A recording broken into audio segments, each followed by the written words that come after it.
Welcome to the 358th episode of Mission Straight Talk. Thanks for joining me.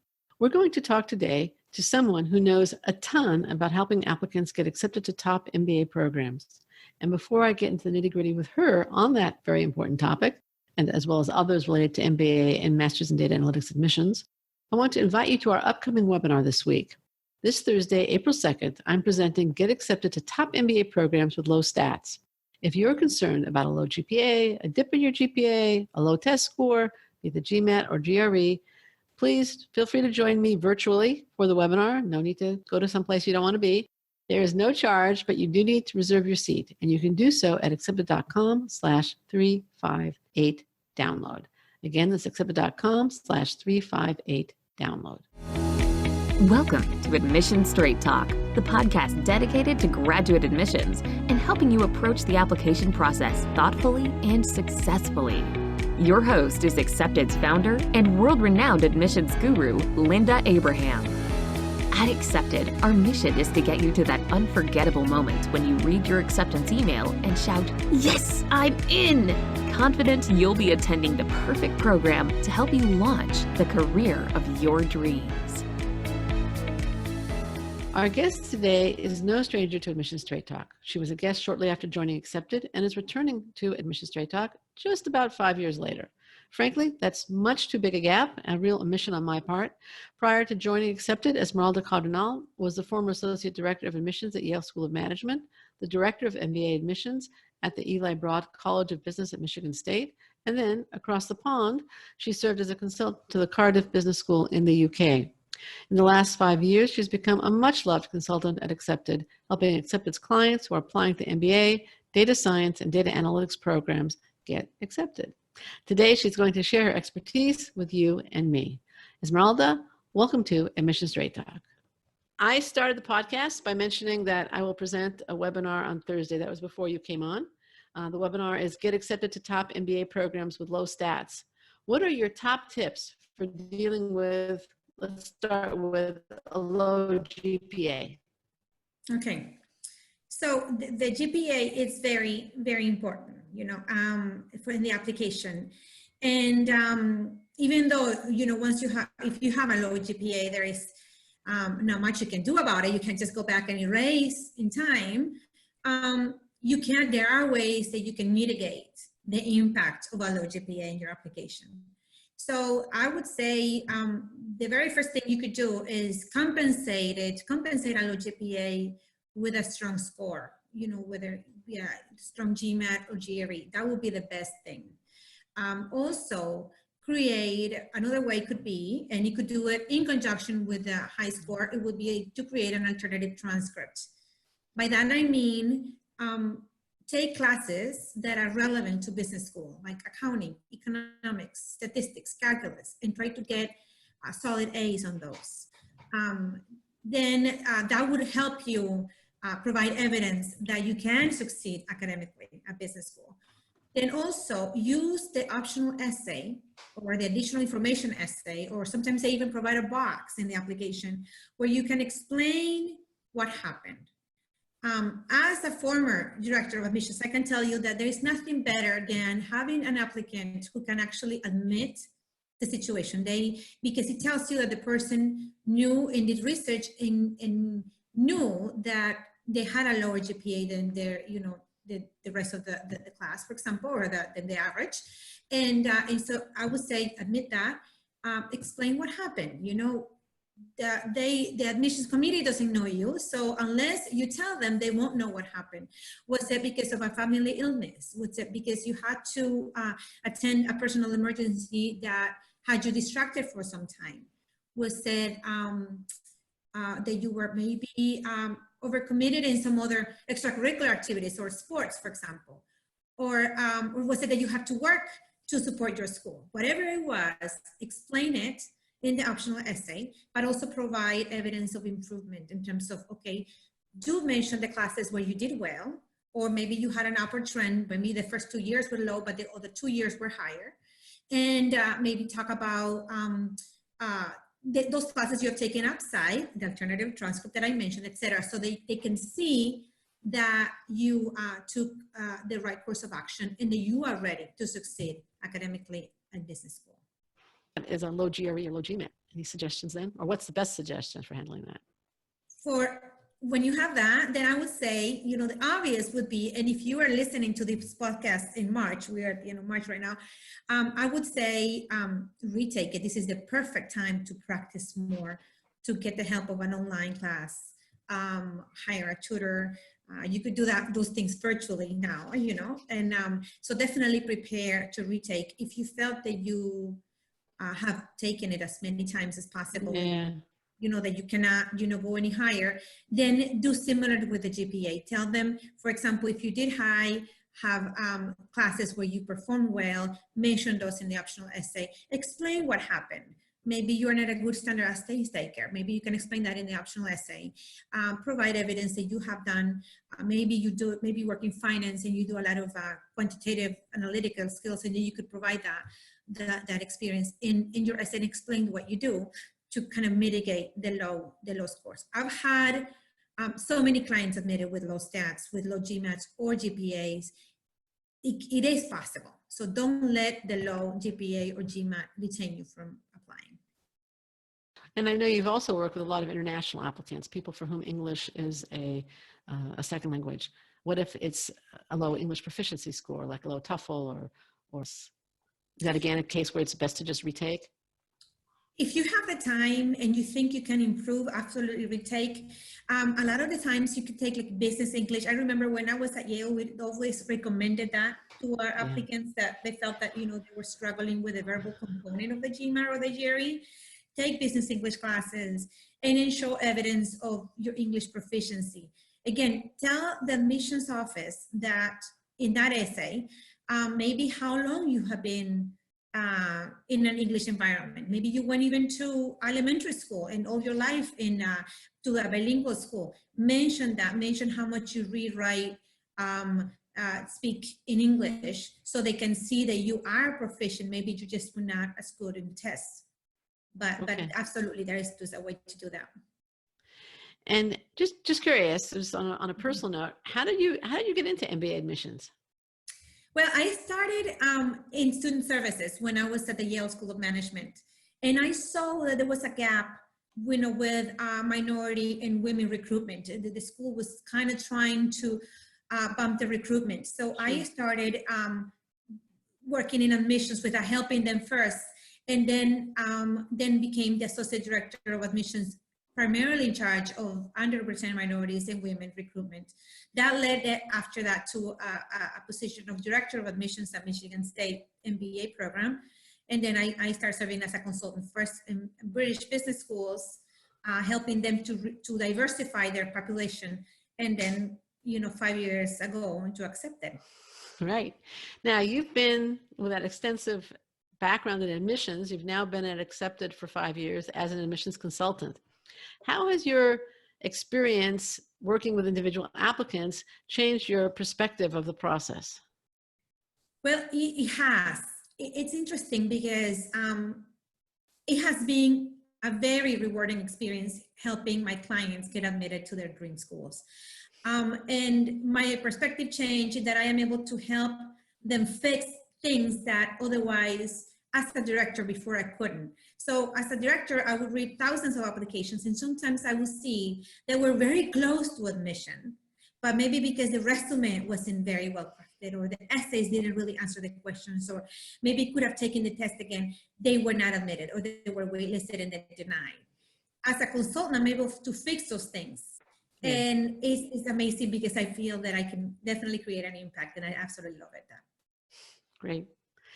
What do you wish applicants did before they come to you for assistance with their applications? And on this one, more than one thing is okay also. Yeah. Well, I thought about, I think that I like to help them anywhere they are in the process. So they don't have to be in a particular process to come to me. I can help them. I meet them where they are. I can help the ones that are, if you don't know, even sometimes they don't even know what kind of grad school to go to, or they don't know what type of MBA program, or their goals and they are wavering between one and the other. Well, there are other clients that know exactly the type of schools they want to, they know exactly what the goals that they want after MBA and in long term, etc. And I can help those as well. So I think that there is not a single, I wouldn't say that you need to come to me with a certain knowledge or anything like that. I could meet you where you are, depending, regardless of the process where you are, regardless of the stage of where you are. Okay. How do you think the applicants should approach the process? Well, I mean, should they start with, I mean, I have a strong opinion on this one, but I mean, should they start with their post-MBA goals as a guide? Should they start with their qualifications? Where do you think? What's your opinion on this one? This is a great question. I would say start, definitely the goals and the type of program they want is always good, even if you don't know exactly the name of the program or location. Right. But maybe with the goals, the type of program, do you want a program that is strong in marketing? Do you want a program that is strong and that it has the small versus a large class, etc.? Then also look at your stats. That would be the second thing. Look at where you are and how you compare. Most of these programs have class profiles posted on the website, so just see where you are.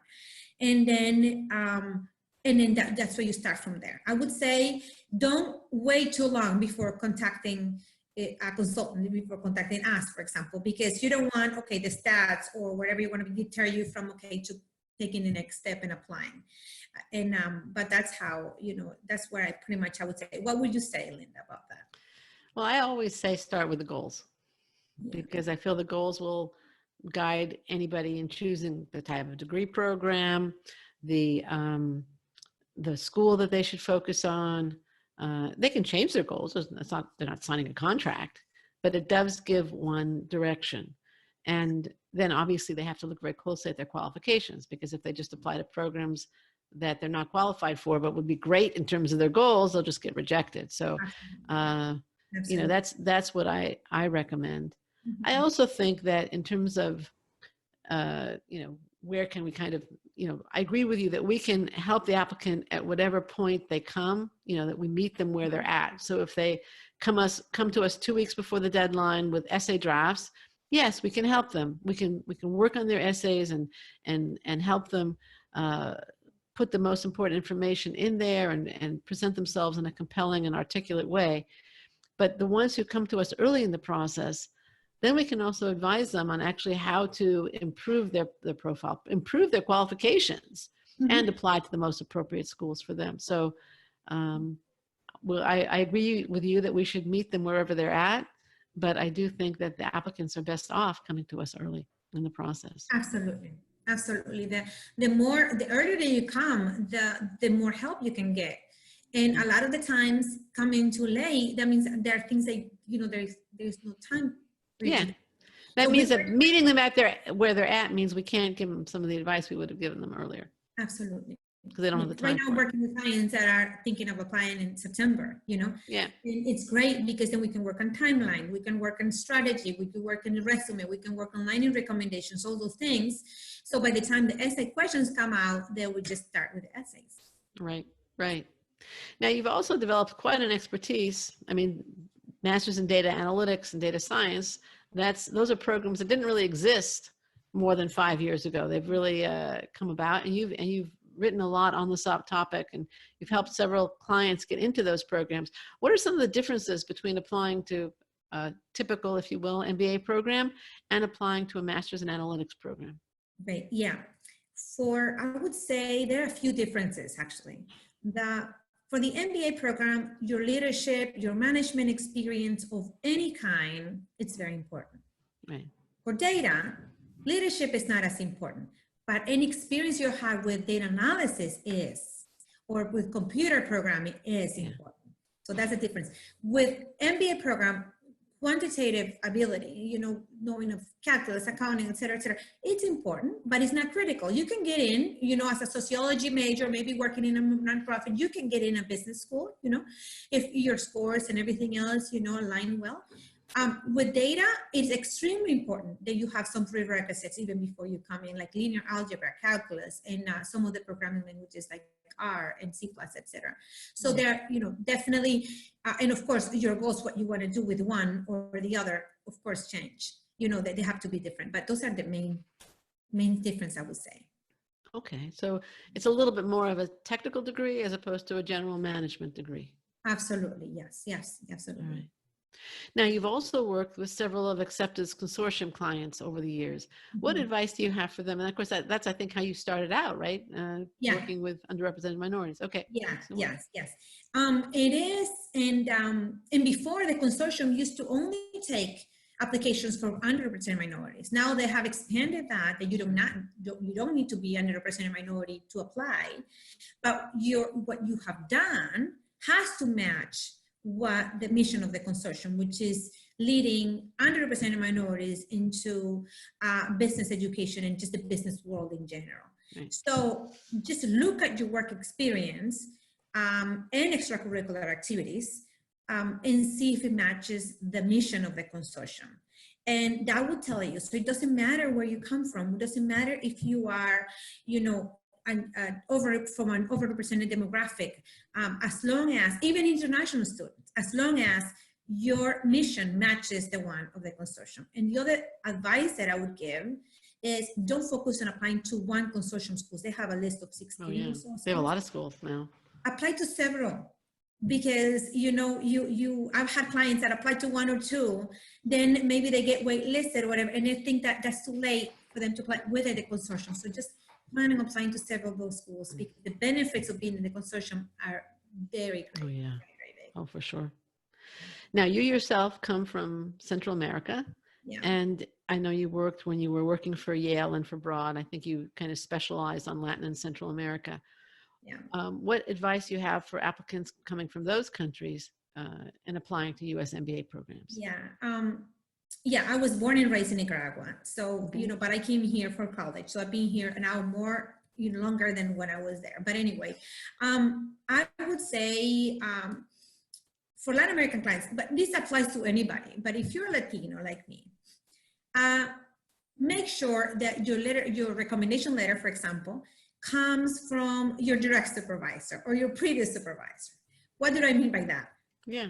In this country, applying to American business schools and European business schools for that matter, it's more important that the person recommending you is somebody that works with you closely and as a supervisor position than, for example, the president of the CFO or the CEO of the company. Right. Whoever that person is, the role of the company is less important to the admissions committee than the interaction they had with you. They want someone who knows you well. That is your supervisor, not a colleague, that is your supervisor. So take that into consideration, because I know that comes up, and that's not sometimes necessarily the case if you're applying for jobs within Latin America. You want somebody that, so that's something that is kind of a line, and it comes back every time I have a Latino client. It always something that I want to specify, and sometimes that's met with surprise. The other thing is, your accomplishments in your resume have to be your accomplishment, not the company's accomplishments. Okay, that's a really good point. That keep that in mind. And so your resume can be job description, and it is pretty much try to put about your what you have accomplished in that role with results, etc. But you, as a let's say a financial analyst, as a real estate broker, it's supposed to the company as a whole. Okay, and that's more of an issue with applicants coming from Latin America and Central America? I've seen that it happens a lot with other countries, but I've seen that it's a general thing that I focus on with my Latino clients that I don't, and I understand, because on the backside, I know how the environment is over there. Of course. So I usually even say that, and I just know my people. Okay. Okay. All right. I never noticed that. Okay, good.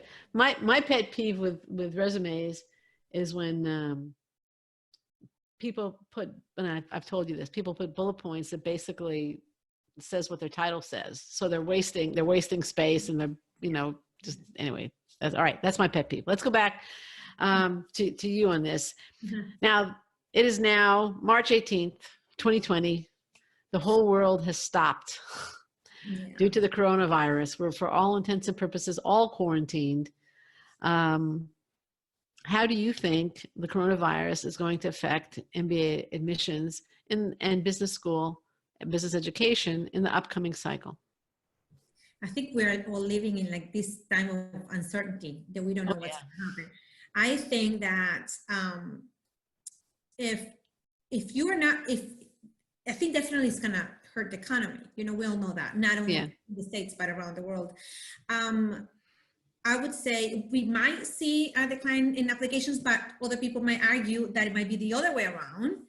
I would just say, if you're thinking of applying right now, it's the best time to do your research on schools and do a lot of that, because a lot of people have more time than normally, you know, because of being, you know, working from home, being forced to be at home. What we've seen in this pandemic is forcing schools to be a lot more flexible.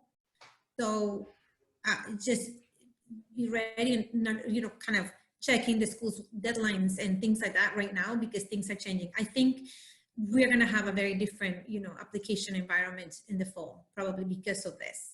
And do you think it's going to, there's going to be a spike in applications next year? It probably will be. What I'm thinking is, for those people that have a jobs, that have stable jobs, they might want to, you know, stick to them, you know, and not go to business schools. And the ones that, but there are a lot of people that might lose their jobs, and that's going to bring up the applications. So, so, you know, so it is that level of uncertainty that I don't think it's going to be like it was this year. I think it's going to change, and it might be extremely high level of applications, or it might not. We don't know. I'm anticipating that next year will be an uptick in applications because of the economic uncertainty. There's going to be a sense that business school will be a refuge from the storm. And when I get out of it, the storm will be over, and I will be well positioned to, at that point, ride the wave. I'm mixing metaphors, but when the sun comes out, I'm going to be walking in it. And if you think about in the past, every time the economy, you know, contracted, you know, it slows down, applications go up. Right. And the opposite happens when the economy is healthy. Right. So it's something that, you know, that we need to be prepared for that. Right. Right. No, I agree. Now, having said that, if you were wondering whether to apply now, or like you have pretty much things ready, or not, and the schools are still accepting applications, go ahead and apply now. Because of that uncertainty, you don't know what's going to happen. So I would say, you know, check at round 3 deadlines. I normally would say, don't even think about round 3, but because of situations right now, I would say, I would definitely take a look at that. Yeah, I would completely agree with that. And I have been saying that. I mean, you and I were talking before we turned the recording on, and I was saying that if somebody has their GMAT score, GRE score, if you don't have that, you're kind of stuck at the moment. But if you have those test scores and you're thinking of applying and you're ready to and interested in the schools that have extended the deadline, or interested in schools that you can still submit an application round 3, I would seriously consider going for it. My sense is that application volume is down this year, not because of Corona, but just because of the economic boom, actually, and that schools are very uncertain about what's going on. By fall, it still may be partially online, but I think that as they get control of this, yes, schools are going to reopen. They're going to be in traditional format. We are going to start socializing again, and life will return.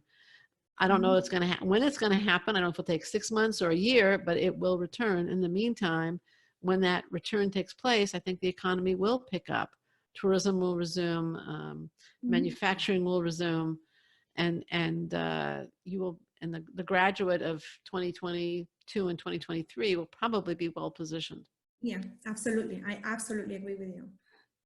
Now, what can applicants do to learn about a school, since they can't visit now? And I think even fairs or receptions are pretty much non-existent. No, yeah. I would say try to research online as much as you can, you know, the schools. The fact that you can't go visit them should not be an excuse for not researching the schools. So I would say try to do that. Attend webinars and online chats and virtual events. The schools usually have a number of those, and I'm assuming they're going to be increasing those, you know, number of those because they can't provide you with a school visit. So try to attend those and be able to, jot down some notes about the schools. Now, a lot of my clients are using LinkedIn to connect with alumni and students. And it's amazing to me how much the generosity of students and alumni in terms of wanting to connect with them and telling them, explaining the situations, answering questions and things like that. So I actually definitely use LinkedIn for that purpose. And I think you would find that with the slowness that we have been forced to live, in this situation, try to use that to your advantage in terms of trying to really be ready for your application. You might not be able to take the test now, but you could prepare for it. You can take classes, etc.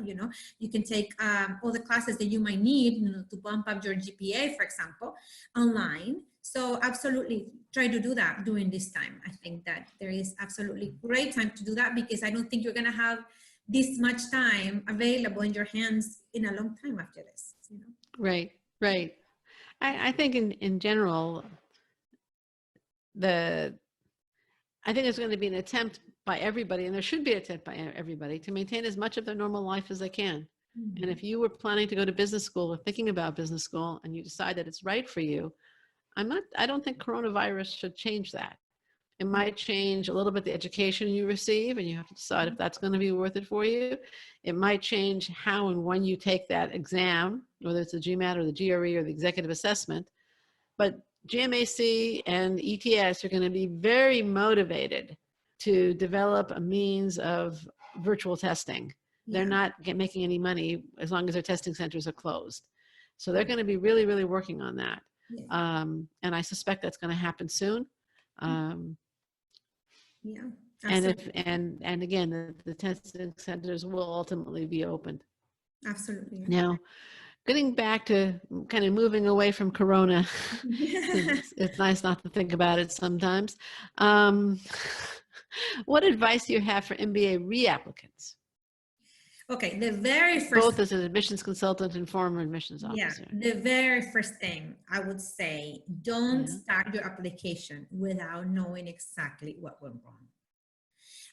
A lot of people think, oh, it is my GMAT. I'm just going to retake the GMAT and reapply. You don't know if that was the only problem. You don't know if that was the problem, So I would say we have a very, very good actually service that is a rejection review service. It only takes 1 hour.